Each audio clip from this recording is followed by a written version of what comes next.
나는 정 총장이 김재규와 시국관을 공유한 토대 위에서 내란 사건에 가담했다면 어떤 형태건 김재규의 구명을 위해 재판 진행을 방해하려고 시도할 가능성을 생각했다.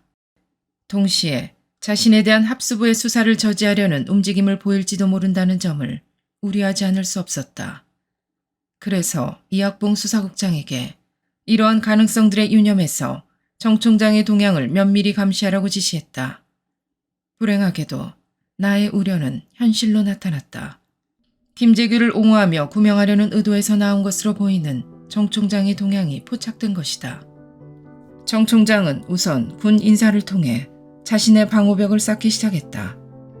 일반적이고 상식적인 기준으로 본다면 대통령 시해 사건의 주범이 김재규로 밝혀진 이상 군부 내의 김재규 군맥에 대해서는 대전복 차원의 예방적 조치로라도 중요 보직 변경 등 필요한 조치를 취해야 했다.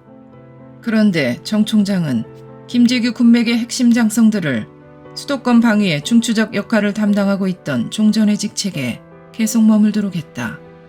당시 수도권 일원의 부대 지휘관 가운데 정승화, 김재규 인맥을 보면 수경사령관, 특전사령관, 육본작전 참모부장, 3군 사령관, 수도기계화 사단장, 26사단장, 30사단장 등이었다.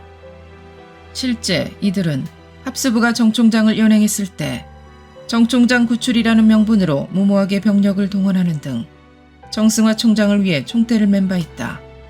나는 정 총장의 내란 방조 의혹이 해소되지 않은 가운데 정승화 총장과 김재규의 군 인맥이 손잡고 있는 상황은 자칫 시국을 엉뚱한 방향으로 이끌어갈지 모른다는 점을 우려하지 않을 수 없었다. 그러한 판단에 따라 제2의 내란 음모를 예방하기 위해 김재규 인맥의 동향을 예의주시하고 있었다.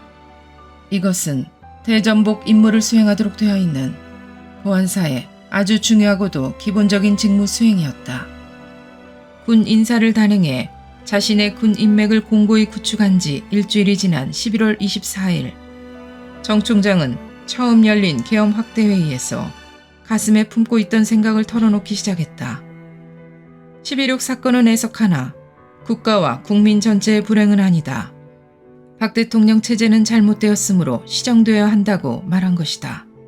이 발언의 의미는 매우 중대하다.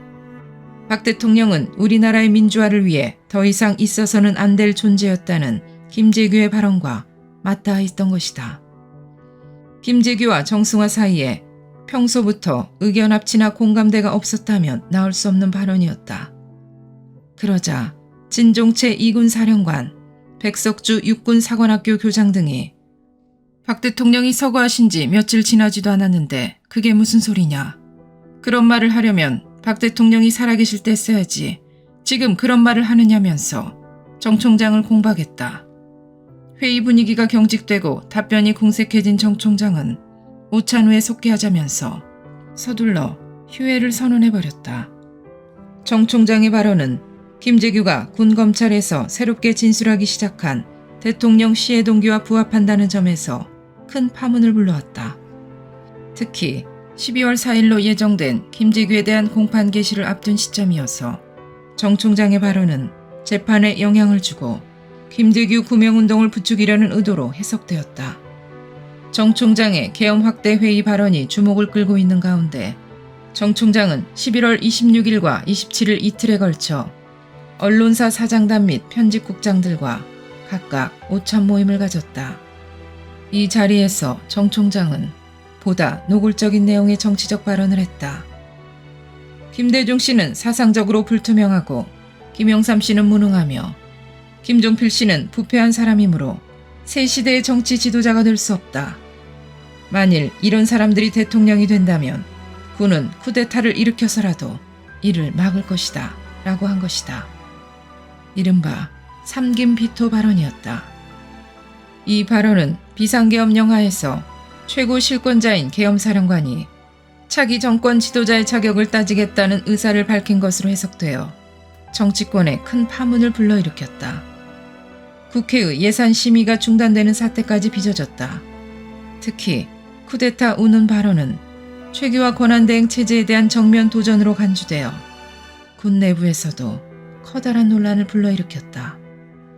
당시 최규하 대통령의 과도정부가 끝나면 정치권을 삼분하고 있던 삼김씨 가운데 한 사람이 다음 대통령이 될 것으로 예상되고 있는 상황에서 정승화 계엄사령관이 그 세 사람 가운데 누구도 대통령이 되는 것을 좌시하지 않겠다면 정 총장은 다음 대통령으로 누구를 생각하고 있었던 것인가. 그런데 정 총장의 삼김 비토 발언은 그로부터 9일 전인 11월 17일 김재규가 군 검찰에서 주장한 것과 거의 같은 내용이었다.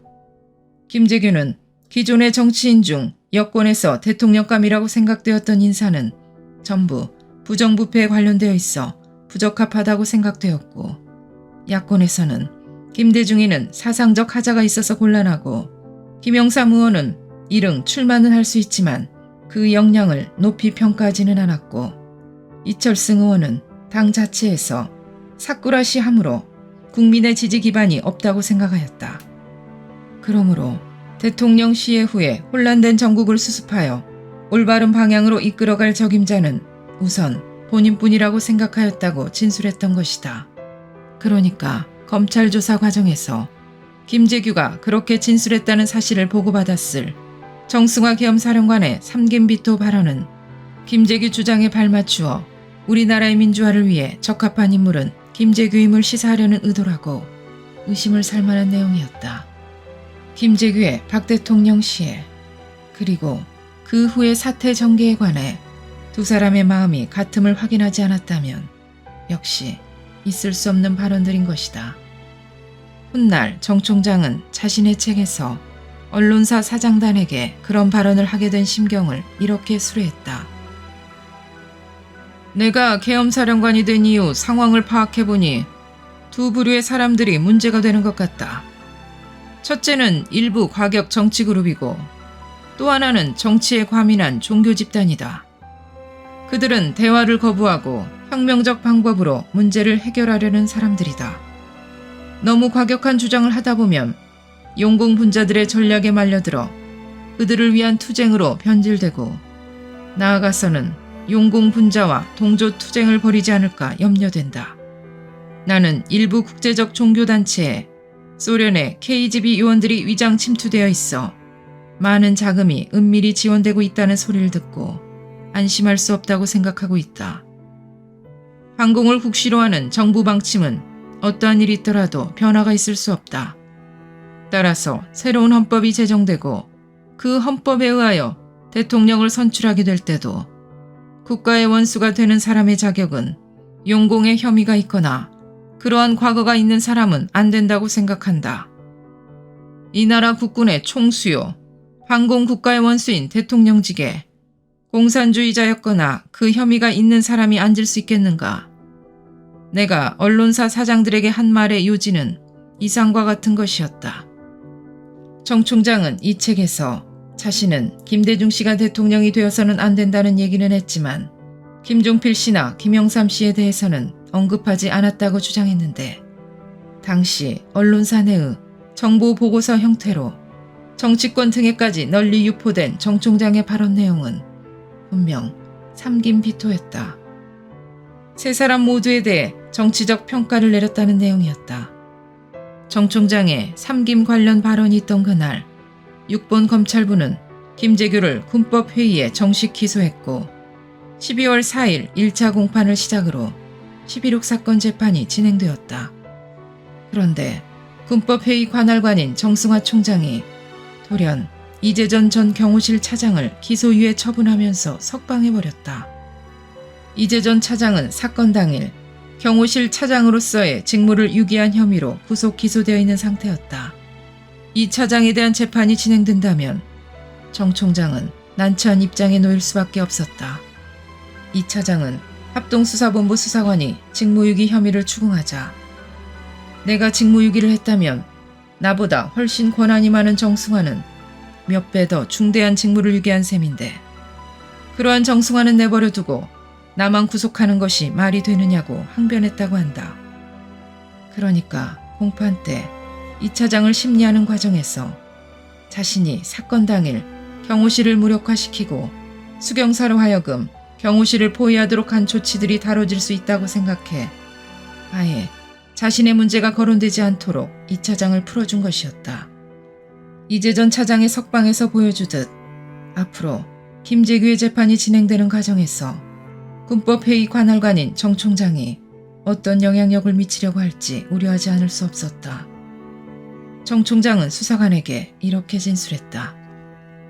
이재전 장군은 대통령 시해 사건에 대하여 직무유기죄로 입건되었는데 이를 불기소 처리토록 한 이유는 무엇인가요? 이재전 장군은 군에서 유능한 장군으로 본인이 아끼는 사람이고 법무감으로부터 최고형이 1년 이상이 되지 않을 것이라는 건의와 이재전 장군을 재판함으로써 본인에 대한 문제가 야기될 것을 생각해서 재판에 회부하지 아니하고 징계위원회에 회부토록 지시하였습니다. 정 총장이 재판에 영향을 미치고 있다는 또 한 가지 사례가 12월 10일 열린 3차 공판에서 나타났다. 김재규의 변호인인 김정두 변호사는 재판이 시작되자 모두 발언해서 의미심장한 말을 던졌다. 이 법정에 있는 재판관들은 과연 정승화 계엄사령관의 뜻을 알고 이 재판을 진행시키고 있는가? 이 말을 전해 듣는 순간 나는 전기 충격을 받은 듯 아찔해짐을 느꼈다. 준비된 온구였던 이 발언은 정승화 총장이 김재규를 구명하려는 뜻을 갖고 있다는 사실을 김재규의 변호인도 이미 알고 있다는 뜻으로 해석할 수밖에 없는 내용이었다. 김재규의 범행을 정당화하려는 사회 일각의 움직임과 이에 발맞추는 듯한 정 총장의 미묘한 운동이 이어지는 가운데 합수부의 수사에 힘을 실어줄 것으로 기대했던 국방장관의 태도도 나를 실망시키고 있었다. 정 총장에 대한 참고인 조사가 끝난 직후인 11월 3일 내가 처음 노재현 국방장관에게 정 총장 행적에 대한 의문점을 설명하며 연행조사가 불가피하다고 보고하자 노 장관은 정 총장 수사를 하긴 해야 되는데 말이요. 지금은 계엄령이 선포된 지 얼마 안 됐으니 조금만 더 두고 봅시다. 나라를 좀 더 안정시키고 그 다음에 조사합시다. 라고 했다. 나는 그때 노 장관의 말을 수긍했다. 사건이 주는 충격이 너무 컸던 그 시점에서는 시국 안전이 최우선이라는 노 장관의 판단에 반론을 제기할 수 없었기 때문이다.